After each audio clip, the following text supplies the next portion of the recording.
A dar comienzo con el sermón de hoy, parte 3 y última de este lindo pasaje de Mateo 6, del versículo 5 al 8. Continuamos con la predicación del Sermón del Monte y concretamente con este sermón que ya llevamos, pues el tercer domingo, del Dios que ve en lo secreto. Así que vamos a leer una vez más este pasaje, así que acompáñenme ahí a Mateo 6, del 5 al 8. Y dice la palabra del Señor, dice Jesús mismo, dice así: y cuando ores, no seas como los hipócritas, porque ellos aman el orar en pie en las sinagogas y en las esquinas de las calles, para ser vistos de los hombres. De cierto os digo que ya tienen su recompensa. Mas tú, cuando ores, entra en tu aposento y cerrada la puerta, ora a tu Padre que está en secreto. Y tu Padre, que ve en lo secreto, te recompensará en público. Vamos a orar, hermano. Ay, perdón, que me he dejado. Y orando, como ya lo he leído tantas veces, y orando no uséis vanas repeticiones como los gentiles, que piensan que por su palabrería serán oídos. No os hagáis pues semejantes a ellos, porque vuestro Padre sabe de qué cosas tenéis necesidad antes que vosotros le pidáis. Me he dejado el más importante. Vamos a orar ahora. Bien, cuenta un antiguo relato que durante la Reforma un joven creyente recién convertido fue sorprendido por un pequeño incendio en su casa mientras estaba orando. El humo y las llamas comenzaban ya a consumir parte de su salón y él, de rodillas y con el rostro en tierra, siguió orando y orando sin moverse. Cuando sus vecinos entraron para prestarle ayuda, lo encontraron llorando como una magdalena. No por la casa, hermanos, sino por su corazón. Este joven les dijo: me di cuenta de que aún con la casa ardiendo, aún quemándose todas mis pertenencias, todos mis recuerdos, mi mente estaba más pendiente de si vosotros ibais a escuchar mi oración que del Dios ante el cual yo estaba arrodillado. Sus palabras se convirtieron en una flecha al corazón de toda la congregación, hermanos. Porque así somos, hermanos. Así opera la carne. Así actúa el pecado incluso en los momentos más sagrados. La oración, lo más espiritual, lo más íntimo, lo más sublime, hermanos, puede convertirse para nosotros en un escenario para el yo,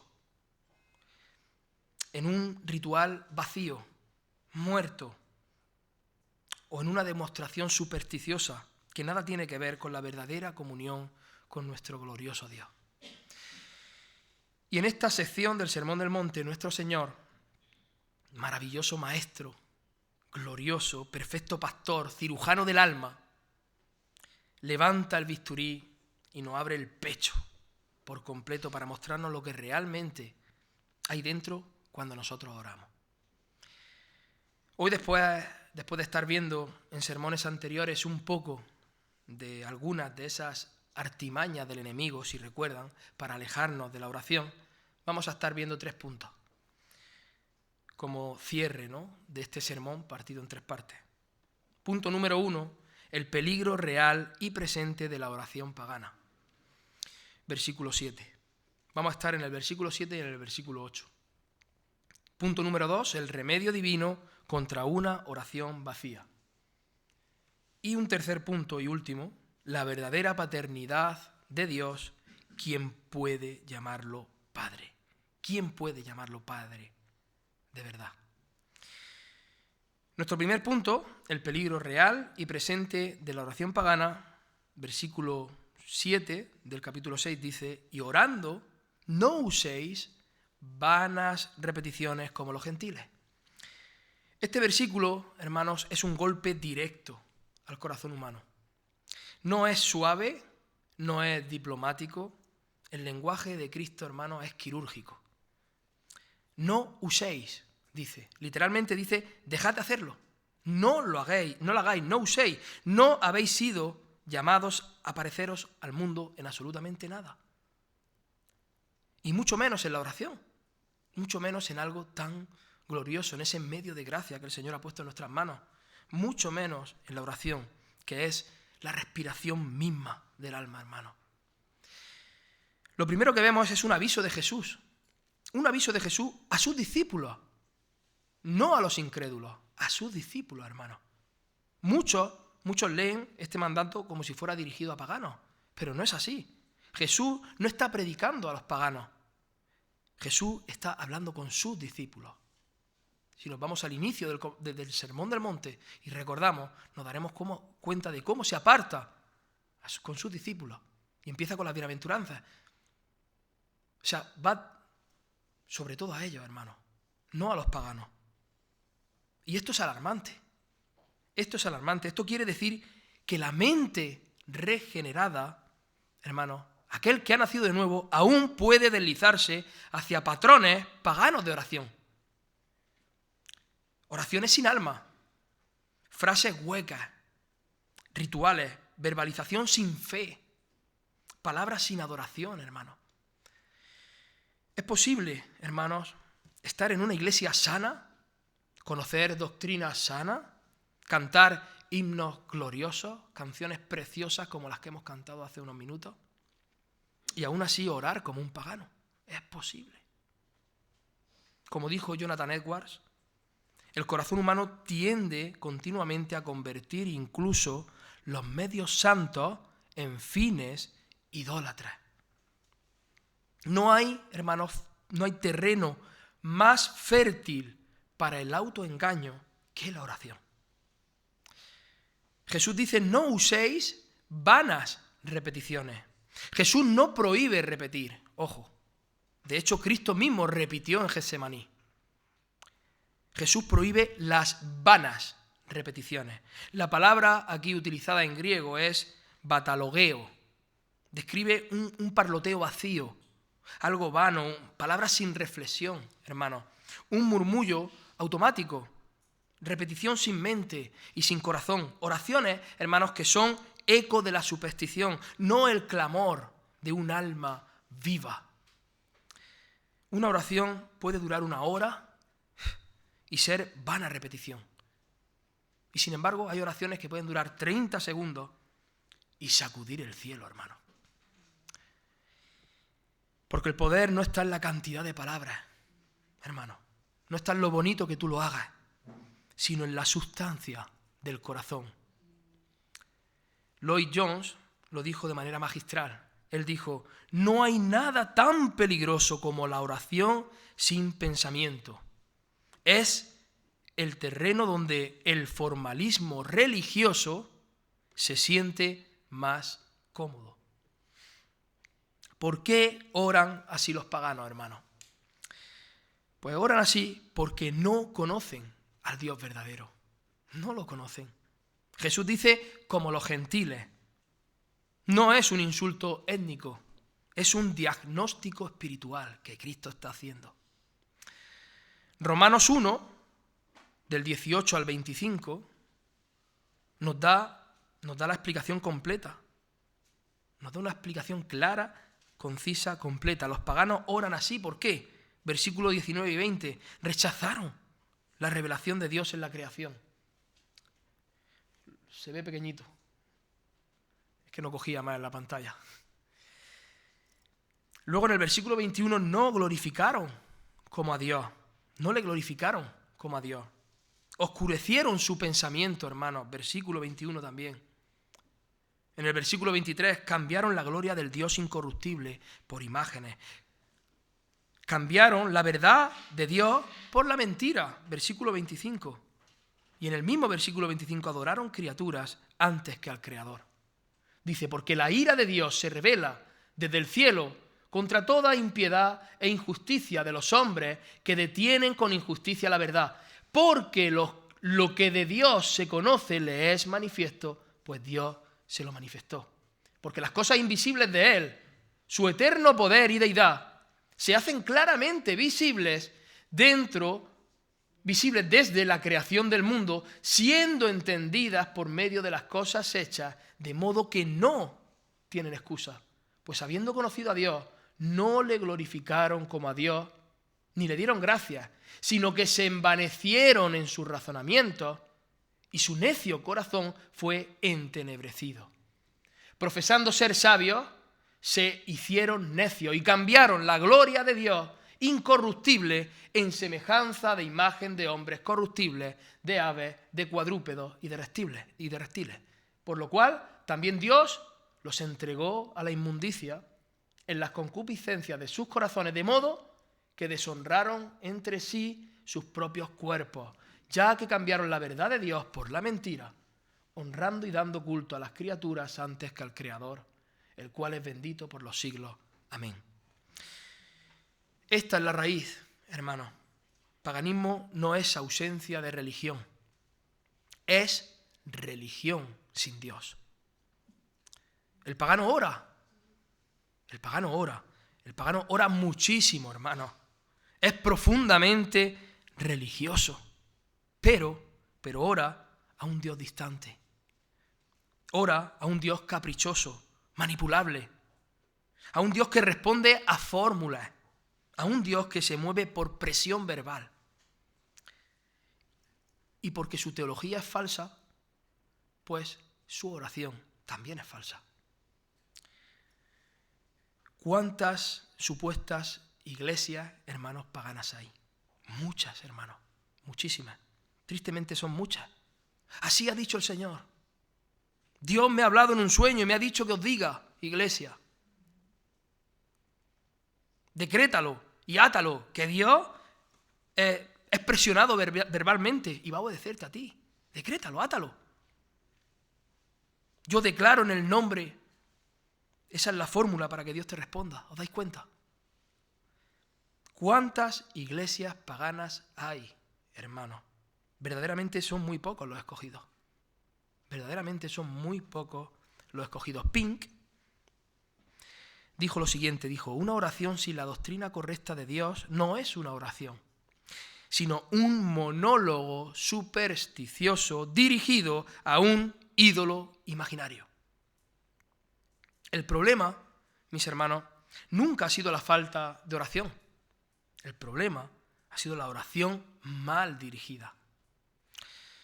Desde las selvas de África hasta los templos hindúes, desde los altares budistas hasta todas esas religiones que surgieron en los últimos años, que mezclan elementos del misticismo oriental, el esoterismo, el gnosticismo y el pensamiento positivo moderno que nos encontramos hoy, o desde todos esos rituales tribales hasta la superstición moderna del día de hoy. El ser humano ora, hermano. El ser humano ora, pero ora mal. Ora a dioses falsos. Ora con motivaciones corruptas. Ora creyendo que él mismo, por insistencia, por volumen o por fórmulas, puede mover a la deidad. Pero el ser humano ora. Decía Calvino, el corazón humano es una fábrica de ídolos, y el corazón es a menudo el incienso que esos ídolos reciben. Y Jesús dice, no seáis semejantes a ellos. Jesús dice que no seamos semejantes a ellos. El peligro real no son los creyentes evangélicos, son. Ese es el peligro real. Son los creyentes evangélicos orando como los paganos. Y aquí se pone seria la cosa. Aquí se pone muy seria la cosa. Jesús no está describiendo a los paganos para que los señalemos. No. Jesús está describiendo a los paganos para que nosotros nos examinemos.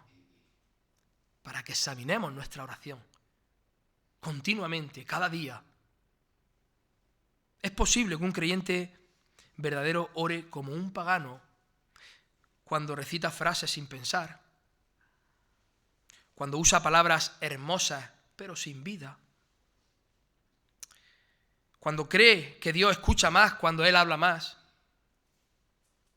cuando piensa que insistir verbalmente manipula el corazón de Dios.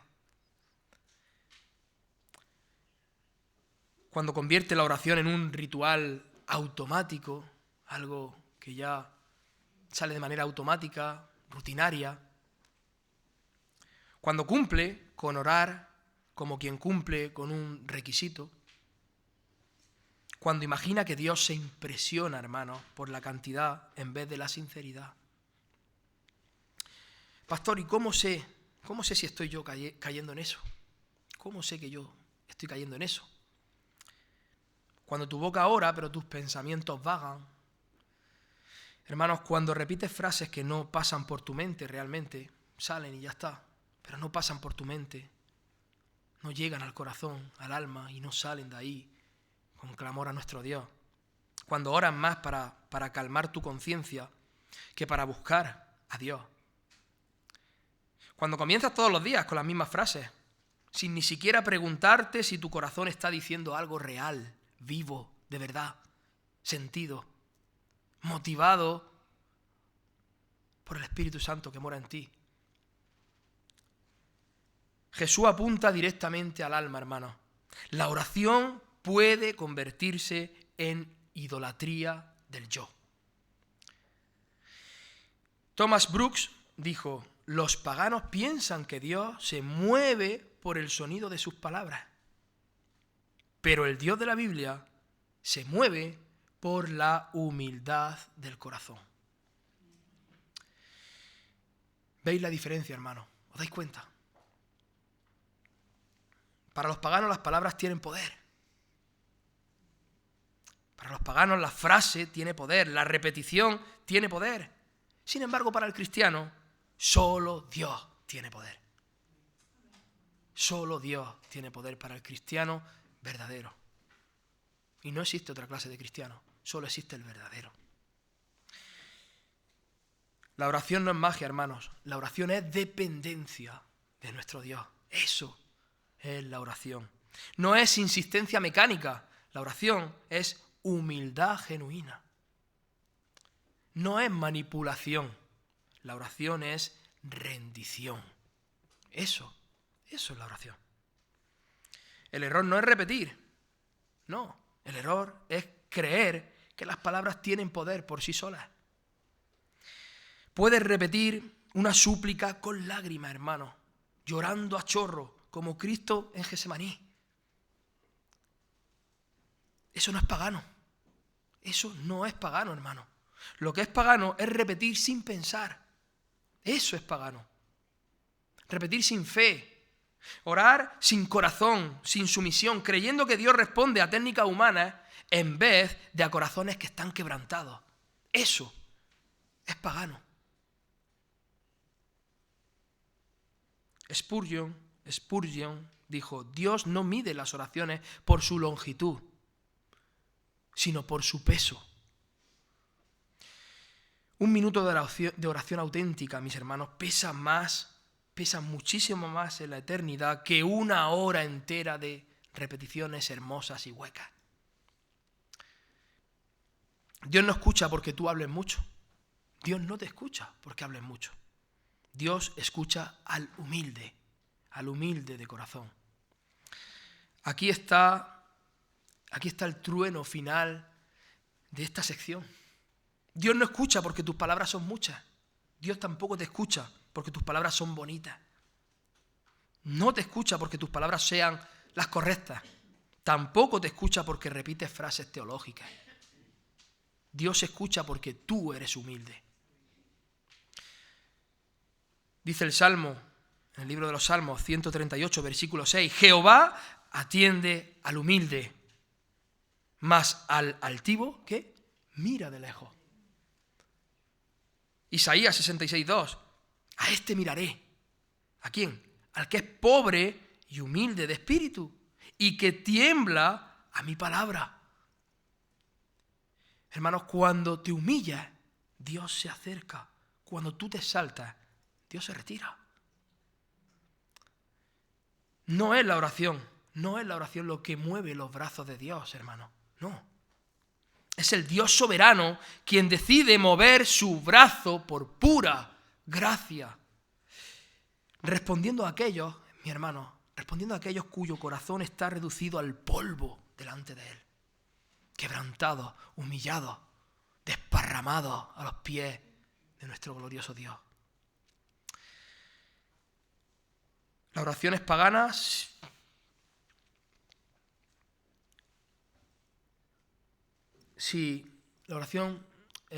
la oración pagana es una oración sin mente, una oración sin corazón, una oración sin alma, sin reverencia, sin teología, sin dependencia, sin evangelio. Eso es una oración pagana.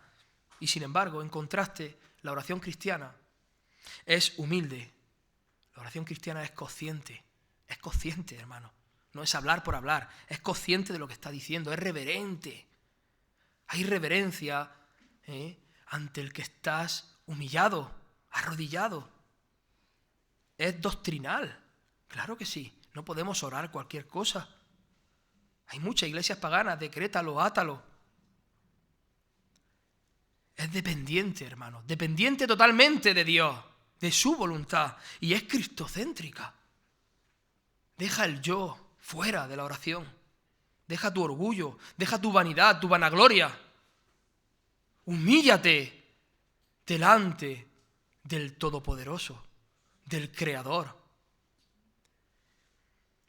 Oremos entonces no como quienes quieren manipular a Dios, hermano, sino como quienes saben que solo la gracia de este glorioso Dios puede inclinarnos a clamar, y solo la gracia de este glorioso Dios puede inclinarle a Él a respondernos. Que el Espíritu Santo nos libre, hermanos, de toda superstición disfrazada de devoción. Y que el Espíritu Santo nos conceda orar como hijos que conocen el corazón de nuestro Padre. Mi segundo punto, el remedio divino contra una oración vacía. Mateo 6:8 dice, porque vuestro Padre sabe de qué cosas tenéis necesidad antes que vosotros le pidáis. Este versículo, hermanos, y yo que no lo he leído, me lo he dejado sin leerlo, me lo he saltado. Este versículo es quizás uno de los más consoladores y a la vez más humillantes de todo el Sermón del Monte, hermano. En una sola frase, nuestro Cristo precioso corta de raíz la raíz amarga de toda falsa oración. No nos da una técnica, no nos da una fórmula, un método, no, nos da a Dios mismo. A Dios mismo, hermano. Se me ponen los pelos de punta, en serio. El remedio contra la oración pagana no es mejorar tu oración. El remedio contra la oración pagana es conocer mejor a tu Dios. Ese es el remedio. La oración pagana nace de una teología pagana. La oración cristiana nace del conocimiento verdadero de nuestro Dios. Gloria a Él, gloria a nuestro Dios. Por eso Jesús no dice, orad mejor. ¿El que dice? Recordad quién es vuestro Padre. El Creador de todo el universo, ese es vuestro Padre. Recordad quién es vuestro Padre. No es cualquier persona. Vuestro Padre. El Evangelio, hermanos, en una sola palabra. Vuestro Padre. En una sola palabra, Cristo derrumba el miedo pagano. Cristo derrumba la superstición. Cristo derrumba la manipulación, la ansiedad, la autojustificación. Cristo derrumba la palabrería vacía, hermano. En una sola frase, vuestro Padre. En dos palabritas que parecen tan insignificantes y son tan grandes. Son tremendas, hermano. Padre. ¿Qué palabra? No dice el Dios lejano. No dice el Dios indiferente, el Dios pasivo, pasota, el Dios cambiante. No dice el Dios que debes convencer con tu palabrería, no. Él dice, vuestro Padre. Es decir, les pertenece. Es vuestro. Los ama, los cuida, los conoce, los escucha y se deleita en ellos. Se deleita en sus hijos. Richard Sibbes, el teólogo del pecho cálido, no conocía de él hasta que me he puesto a preparar este sermón. Un teólogo puritano inglés que lo apodaron precisamente por eso, por su calidez, por su cercanía y por ese amor hacia las almas. Él escribió lo siguiente: Dios es más un padre que el mejor padre terrenal que hayas podido conocer. Y todos los padres terrenales juntos, hermanos, en sus mejores días, no alcanzan ni a imitar un poquito el amor de nuestro Padre Celestial. Ni un poquito. Dios no es ignorante, hermano. Tú no oras para mantenerlo informado. Jesús dice, vuestro Padre sabe. Él sabe. El verbo griego aquí indica conocimiento pleno, hermano. Plenitud. Conocimiento exhaustivo. Conocimiento perfecto. Conocimiento eterno. Ese es el significado del verbo utilizado ahí. Dios no se actualiza. Dios no recibe actualizaciones, no recibe datos nuevos. No es un disco duro al que hay que meterle datos nuevos, hermano. Él no aprende nada de ti cuando tú estás orando. Tenlo claro. No aprende absolutamente nada de ti cuando tú oras. Como dice el salmista en el Salmo 139, 4, aún no está la palabra en mi lengua, y he aquí, oh Jehová, tú lo sabes, tú la sabes toda, toda. Aquí se desmorona, hermanos, la idea pagana de notificar a Dios. Él no está esperando a ver qué sucede contigo hoy. No, hermano. No está mirando desde lejos. No está tratando de adivinar tus necesidades. Él sabe. Ya las sabía antes de que tú existieras, hermano. Sproul decía, no hay molécula rebelde en el universo, mucho menos hay una necesidad tuya que escape al conocimiento de Dios. Cuando oras no le estás contando nada, hermano. Te estás recordando a ti mismo que Él ya lo sabe. Eso estás haciendo. Dios no es inestable. Tú no oras para cambiar su voluntad. Si Dios cambiara, hermanos, sería menos que Dios. Si Dios fuera mutable, sería menos que Dios. Si Dios se ablandara por tus palabras, sería un Dios manipulable. ¿Os dais cuenta? Si Dios cediera ante tu insistencia mecánica, automática, sería como Baal. Si Dios actuara solo porque tú repites, porque tú gritas, porque tú te enfadas, Señor, escúchame, porque tú insistes mecánicamente, entonces sería un ídolo como Baal. Pero Dios es soberano, hermano. Dios es personal. Dios es santo. Y Él responde por gracia, no por manipulación. Responde por gracia a sus hijos. Los gentiles creían que más palabras, más poder. Jesús dice, eso no funciona con Dios. Eso no funciona. Dios no se deja manipular. Él no actúa porque tú insistas, sino porque Él es bueno, Él es benevolente. Por eso Él actúa.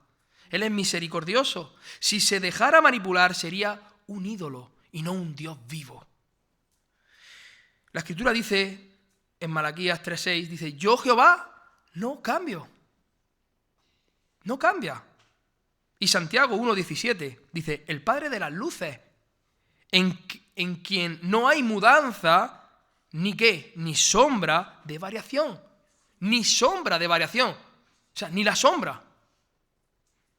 Dios no cambia porque no puede mejorar, ni puede empeorar. Dios es perfecto.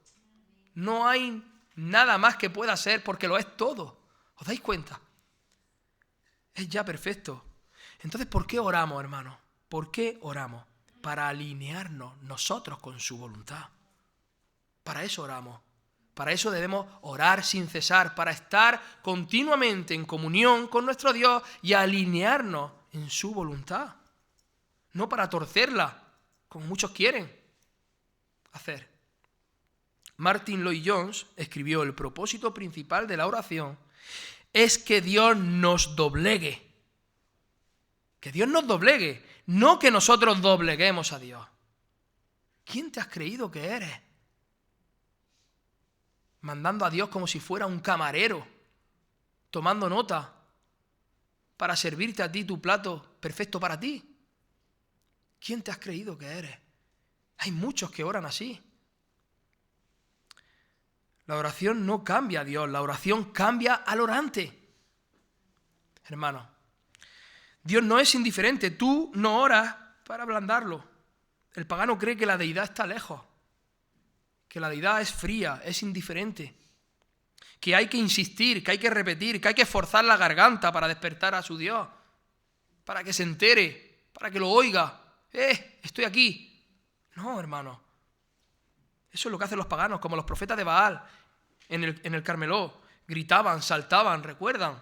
Se herían así a ellos mismos. Incluso se hacían daño para llamar la atención de su Dios. ¿Por qué? Pues porque su Dios no escucha. Pero el Padre Celestial no es así, hermano. Cristo dice, vuestro Padre, es vuestro. Es decir, tu necesidad lo conmueve.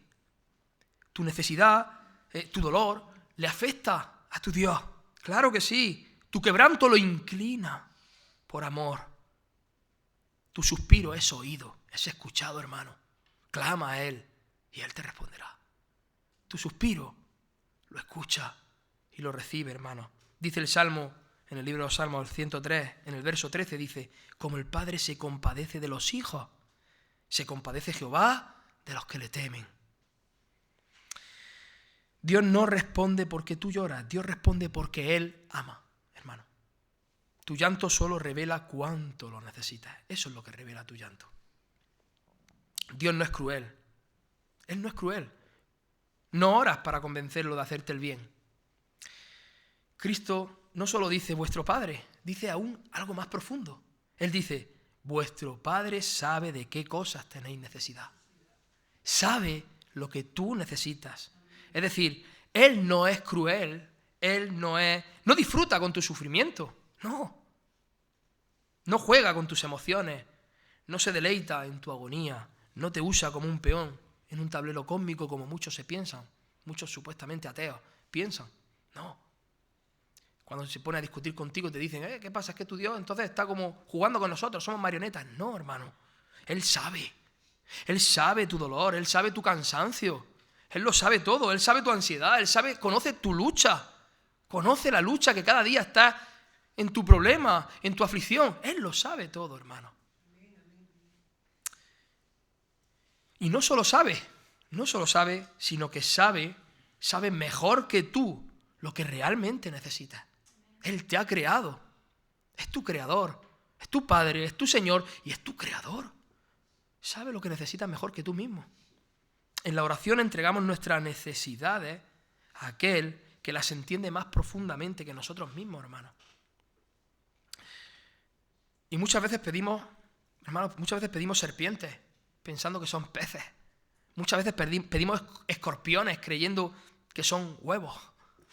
Hermanos, muchas veces pedimos ruina, creyendo que es bendición. ¿Por qué? Porque muchas veces no sabemos orar como hay que orar.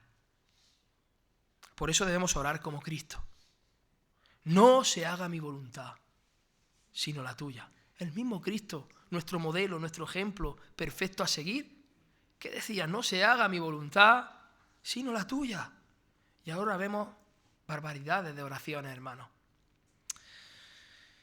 El remedio contra la oración pagana es una teología correcta. El remedio para la oración pagana pasa por una teología correcta. Por eso es importante la teología. Jesús no nos dice orad con más emoción. Él no nos dice orad más bonito, más lindo, orad más fuerte, orad más largo, no. Él dice vuestro Padre. Hermanos, el paganismo nace de una visión falsa de Dios, totalmente falsa, distorsionada, un Dios lejano, un Dios manipulable, como hemos dicho, un Dios cambiante, caprichoso, irritable, un Dios que se irrita. El Evangelio nos revela otra cosa, sin embargo. Dios está cercano, hermano. Salmo 145, 18 dice: cercano está Jehová a todos los que le invocan, a todos los que le invocan de veras. Dios es inmutable. Hebreos 13, 8, Jesucristo es el mismo ayer y hoy y por los siglos. Dios es sabio. Romanos 11, 33, oh profundidad de las riquezas, de la sabiduría y de la ciencia de Dios. Cuán insondables son sus juicios e inescrutables sus caminos. Dios es compasivo, hermano. 2 Corintios 1, verso 3. Bendito sea el Dios y Padre de nuestro Señor Jesucristo, Padre de misericordias y Dios de toda consolación. Hermanos, nuestro Dios es todo eso. Y además es Padre. Gálatas 4, 6. Y por cuanto sois hijos, Dios envió a vuestros corazones el Espíritu de su Hijo, el cual clama: Abba, Padre. Nadie puede orar como cristiano si piensa como un pagano, hermano. Y nadie piensa como un cristiano si no conoce al Padre revelado en Cristo. Y ese es el problema de tantas supuestas iglesias que vemos. Ese es el problema, que no conocen a Dios. No lo conocen. Cuando conoces al Padre, la oración se transforma. Cuando ves a Dios como Padre, hermanos, la oración deja de ser fórmula, porque ahora es relación con tu Padre. Deja de ser un ritual muerto. ¿Por qué? Pues porque ahora es encuentro. Cada vez que vas a tu Padre, te encuentras con Él, hermano. Deja de ser negociación, porque ya no intentas cambiarlo. Ahora lo que haces es rendirte a Él. Deja de ser una obligación también, porque tú ya no cumples. Tú corres a Él, corres a sus pies, con pasión, con amor, por ese amor que has recibido de Él. Ese amor paternal, perfecto, genuino, ágape. Dejas de ser una repetición vacía porque ahora entiendes que lo que Él quiere no es tus labios, sino tu corazón. Eso es lo que Él quiere, tu corazón entregado por completo. Alguien dijo: la oración no es tanto hablarle a Dios como descansar en Él. Descansa en Él, mi hermano. Descansa en Él.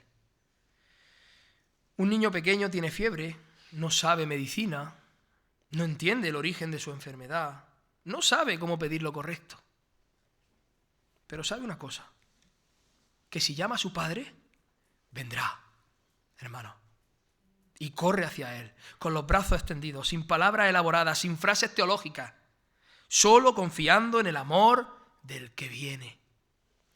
Así es la oración cristiana, mi hermano, así. No es ensayo, no es ritual, no es magia, no es manipulación, no es repetición. Es dependencia, confianza, descanso, gemido, abrazo, abandono en Él. Eso es la oración, hermano. El remedio contra la oración vacía no está en tu oración. El remedio contra la oración vacía está en Dios. Ahí tienes el remedio. Cuando tú te das cuenta, cuando tú ves quién es Él, dejas de repetir, sin pensar, de manipular, dejas de querer informarlo, dejas de autojustificarte, dejas de exigirle, dejas de negociar con Él y comienzas a orar como ese hijo que descansa en los brazos de un padre que es omnisciente, que es inmutable, compasivo y lleno de bondad, bondadoso con sus hijos, amoroso con sus hijos. La oración cristiana nace del conocimiento de nuestro Dios. Y mientras más lo conoces, hermano, hermana, más cambia tu oración. Más se vuelve humilde, más se humilla, más profunda, reverente, más confiada, más real, hermano. Y mi punto número 3 y último, la verdadera paternidad de Dios. ¿Quién puede llamarle Padre verdaderamente? ¿Quién puede? Si en los puntos anteriores Jesús nos mostró cómo no debemos orar, ahora nos muestra quién puede orar realmente. Porque el tema de la oración no es, en última instancia, un tema de técnica. No, es un tema de relación, como hemos dicho. Y la relación que Jesús pone delante de nosotros es la más gloriosa del universo. La relación de un hijo con su padre. Piensa, es la relación de un hijo con su padre. Es algo increíble. Es la más gloriosa de todo el universo, hermano. Pero esta declaración, vuestro Padre, es a la vez, es la palabra más dulce, pero también la más divisiva de toda la Biblia. Dos paternidades, hermanos, dividen a toda la humanidad. Dos, solo dos. No hay tres, no hay intermedias. Hay dos paternidades nada más que dividen a toda la humanidad. Jesús no conoce un punto medio. Él nunca habló de simpatizantes de Dios. Él nunca dijo que todo el mundo es hijo espiritual de Dios. Nunca. Cristo divide a la humanidad en dos grupos totalmente diferenciables, hermanos. Juan 1:12, hijos de Dios por adopción. A todos los que le recibieron, les dio potestad ¿de qué? De ser hechos hijos de Dios. Y hijos del diablo por naturaleza. Juan 8:44. Vosotros sois de vuestro padre el diablo. No hay una tercera categoría, hermano. No la hay. No hay un terreno neutro. No existe este grupo intermedio de personas buenas que no son cristianas, pero de alguna manera son hijos de Dios. No, no lo hay. Esa categoría no existe en la Escritura, mi hermano. No está. Ryle dijo, la doctrina de la adopción destruye para siempre la idea sentimental de que todos son hijos de Dios. Somos todos criaturas de Dios, pero no todos somos hijos en su familia. La Biblia reconoce solamente dos familias espirituales, la familia de Adán y la familia de Cristo, del segundo Adán. Quizás podríamos decir, en cierta manera, ¿no?, y con muchos incisos de por medio, podríamos decir que todos somos hijos por creación, pero no por redención. Sí, todos los seres humanos son hijos, entre comillas, de Dios por creación. Pablo cita a los poetas griegos en Hechos 17, en el versículo 28, y dice, porque linaje suyo somos. Por creación, todos fuimos creados por Dios. Eso sí, todos llevamos su imagen. Sí, distorsionada, pero la llevamos.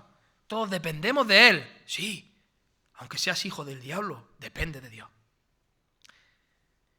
Pero hijo en el Nuevo Testamento no significa simplemente ser creado por Dios. Hijo en el Nuevo Testamento significa amado. Significa aceptado, adoptado, heredero, familia. Y eso no lo tiene todo el mundo, hermano. No lo tiene todo el mundo. Como dijo John Owen, ser criatura de Dios te da existencia, ser hijo de Dios te da comunión. Solamente los redimidos pueden decir con verdad, Padre nuestro. Jesús no enseñó esta oración para que el mundo la recite como fórmula. Oración que estaremos ya viendo en los próximos sermones, ya llegamos. Pretender llamar a Dios Padre sin haber nacido de nuevo, hermanos, es usurpar, literalmente, usurpar, es una usurpación espiritual, hermano.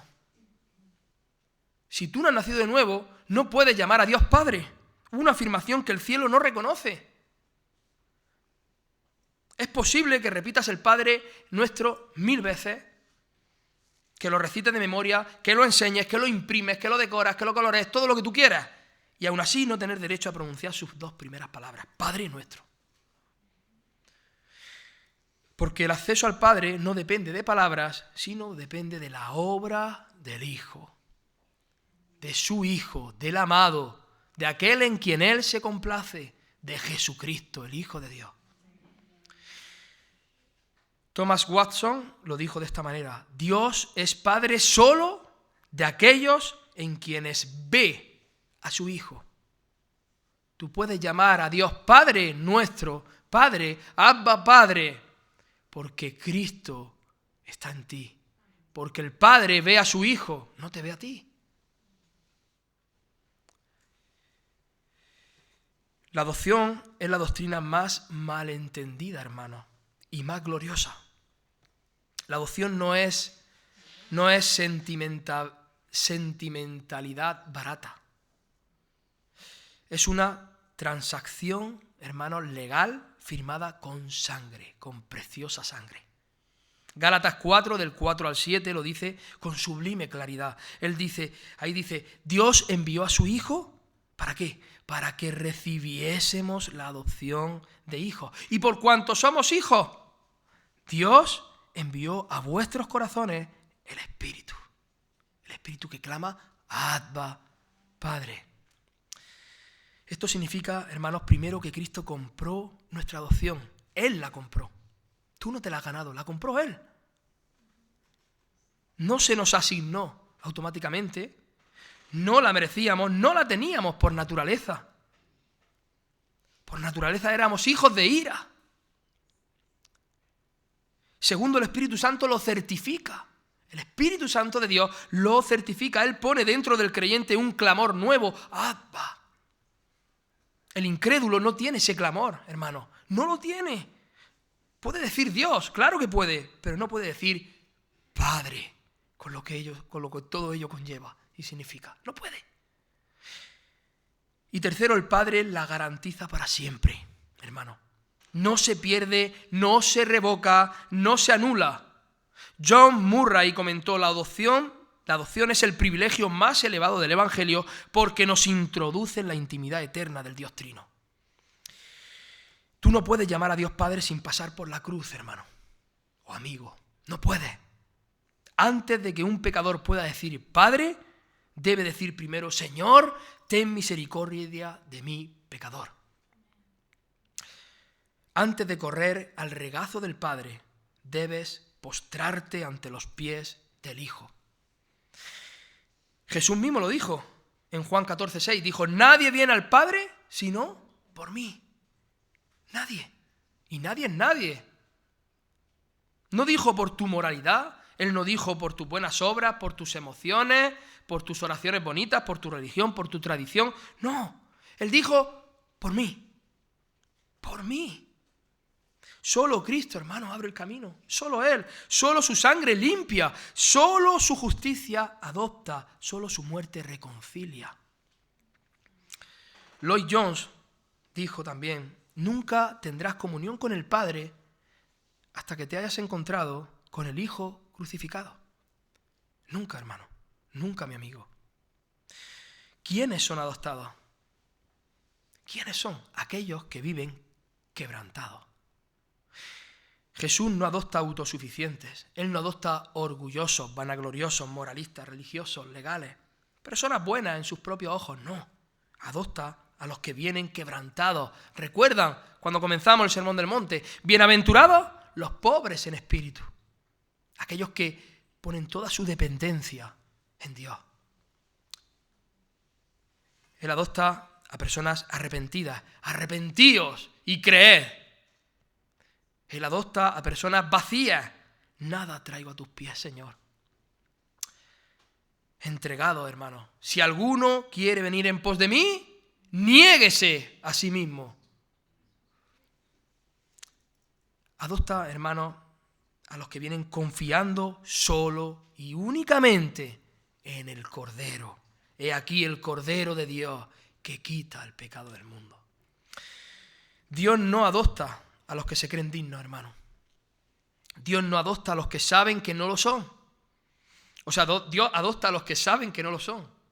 No a los que se creen dignos, sino a todos aquellos que saben que son indignos y que nada pueden hacer sin el amor y la gracia de Dios. Y todo esto nos deja una advertencia.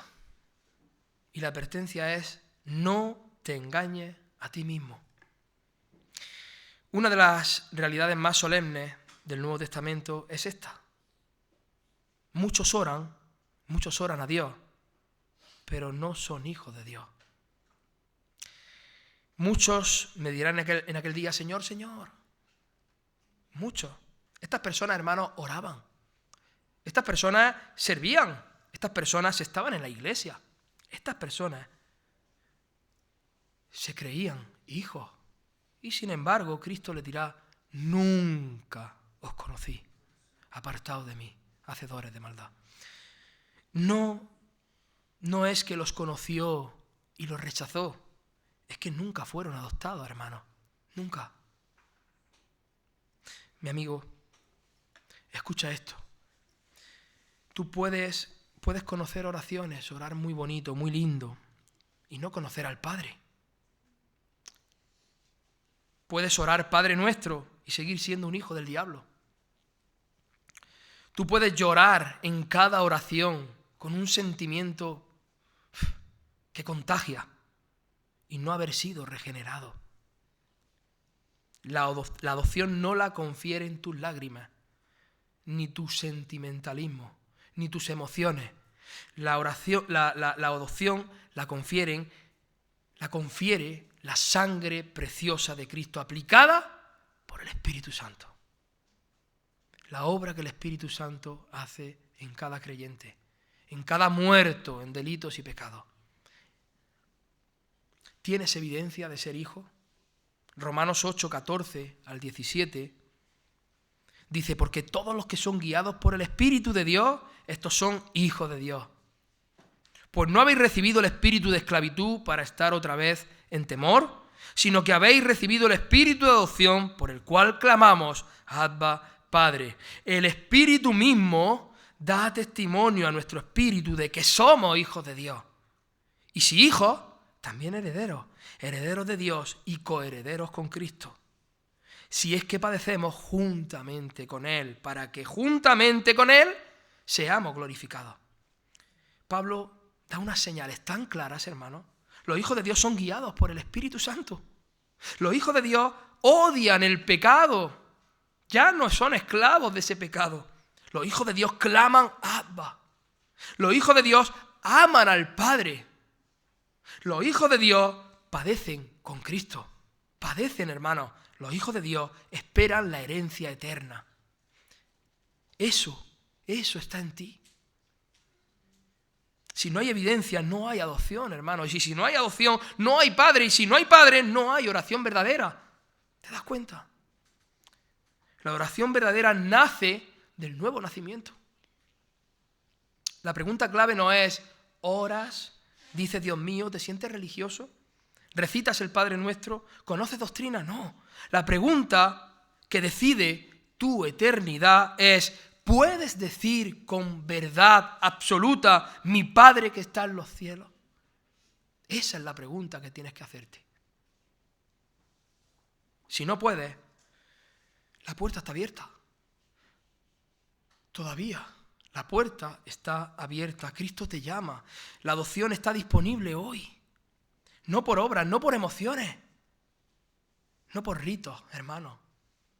No por fórmulas, sino por la sangre preciosa del Hijo que murió para que tú tengas al Padre. Como dijo Thomas Goodwin, pastor y teólogo también puritano inglés, el Hijo de Dios se hizo hombre para que los hijos de los hombres se hicieran hijos de Dios. Hermanos, amigos, almas presentes aquí que nos escuchan, hemos llegado al borde mismo de la eternidad, hermanos. Al borde mismo. A ese precipicio. Hemos contemplado lo que significa llamar a Dios Padre. Y ahora debemos enfrentar la pregunta más importante de toda nuestra existencia. ¿Es Dios realmente tu Padre? ¿O sigues siendo hijo de tu pecado? Esa es la pregunta más importante de toda tu existencia. ¿Es Dios realmente tu Padre? No me refiero a si conoces la oración. No me refiero a si te crees espiritual. A si en momentos de crisis dijiste, Dios mío, ay Dios mío. No. No me refiero tampoco así. Así has creído. Incluso en la Biblia,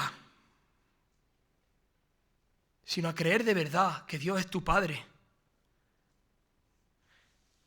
Me refiero a si has sido adoptado, hermano, amigo. Me refiero a si has sido regenerado, a si has sido lavado, limpiado con la sangre preciosa, a si has sido sellado por el Espíritu Santo, a si has sido hecho nuevo por el poder que solamente viene del Espíritu Santo de Dios. A eso me refiero. Porque escucha bien, el infierno estará poblado de personas que oraron, pero nunca fueron adoptadas, nunca. Y estará lleno. Personas que dijeron, Padre nuestro, pero nunca tuvieron Padre en los cielos. Personas que recitaron palabras hermosas a Dios, pero jamás conocieron a Cristo. Jesús dijo, como hemos dicho, muchos me dirán, Señor, Señor, y entonces yo le declararé, nunca os conocí, nunca, hermano. No es que fueron hijos y se perdieron, es que nunca lo fueron. Y puede que tú estés ahí ahora, amigo, porque puede que tú seas ese hombre o esa mujer que ha vivido años pensando que era hijo de Dios. Y hoy por primera vez te das cuenta de que no lo eres. El puente al Padre es la cruz. Y escucha con atención, no puedes tener comunión con el Padre si no vienes primero al Hijo crucificado. Como hemos dicho antes, nadie viene al Padre sino por mí. Ni tu moralidad, ni tus rituales, tampoco por tus rezos, por tus lágrimas, por tus emociones, por repetir oraciones aprendidas. No, por Cristo, solo por Cristo, únicamente por Cristo. Él es el camino, Él es la puerta, es el mediador, el Cordero, el Hijo amado. Él es el acceso al Padre, hermano. Él es la justicia, Él es la adopción hecha carne.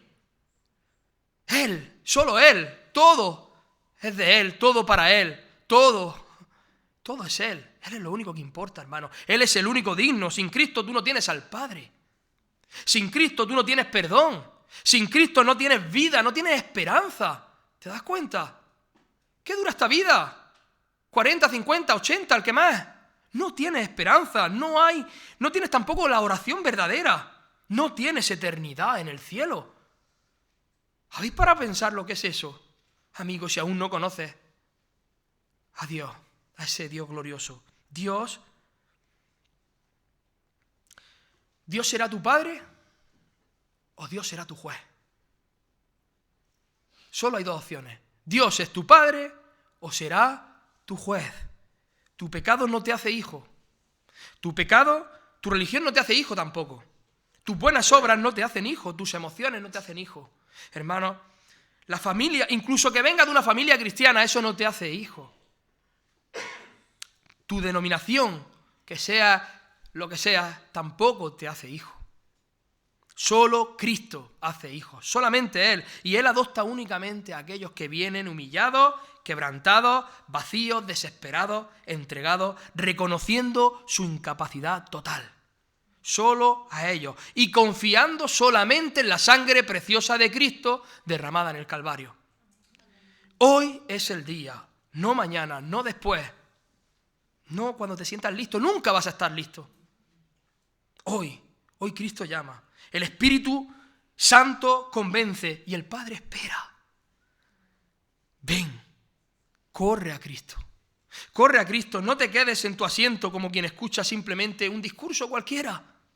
Corre a Cristo, tiemble tu alma ante esta realidad. O naces de nuevo o estás muerto en delitos y pecados. O naces o estás muerto. O Cristo te lava o estás en condenación. O Dios es tu Padre o el diablo sigue siendo tu padre. Mira la cruz, querido amigo. Mira con los ojos del alma. Tu única esperanza está allí, en la cruz. Allí se abrió el camino al Padre. Allí se pagó toda la deuda. Allí se destruyó tu acusación. Allí se quitó tu culpa. Es algo tan grande, tan glorioso. Allí se rompió el acta de tus pecados. Allí, en la cruz del Calvario. Allí murió tu viejo hombre. Solo allí. Allí brotó tu nueva vida. Allí se compró tu adopción. Allí se escuchó el clamor del Hijo: Padre, perdónalo. Allí, solo allí. ¿Por qué? Para que tú pecador indigno, para que tú, pecador indigno, pudieras un día decir sin mentira, sin hipocresía, sin autoengaño, Padre nuestro. Allí, hermano, Cristo colgado entre el cielo y la tierra, abandonado para que tú nunca seas abandonado. ¿Te das cuenta? Afligido para que tú encuentres el consuelo. Crucificado para que tú seas adoptado. Hermano, escucha esto, o amigo, sin padre en la cruz, para que tú tengas padre por toda la eternidad. Porque Dios derramó toda su ira sobre su Hijo y dio la espalda a su Hijo, para que tú ahora puedas tener un padre para toda la eternidad. Este es el Evangelio, no otro. Este es el milagro. Esta es la puerta abierta ahora. Esta es tu única esperanza. Ven a Cristo, arrepiéntete, créele, entrégate por completo. Clama como el hijo pródigo. ¿Recordáis? Como el hijo pródigo. Padre, he pecado. Y escucha la respuesta del cielo, hermano. Traed el mejor vestido. Traed el anillo. Traed ese becerro bien gordo. Vamos a celebrarlo porque este hijo mío estaba muerto y ha revivido. Se había perdido y es hallado, hermano. Que así haga Dios hoy, ahora, aquí, ya, en muchos corazones, por la gloria de Cristo, hermano, por ese glorioso intercambio para alabanza del Padre y mediante el poder del Espíritu Santo. Oramos, Padre, en los méritos de Cristo y en su glorioso nombre. Amén. Bendiciones, hermano. Hola, gracias por ver este sermón. Suscríbete a nuestro canal y compártelo para que te sea de bendición y para los demás. Que Dios te bendiga.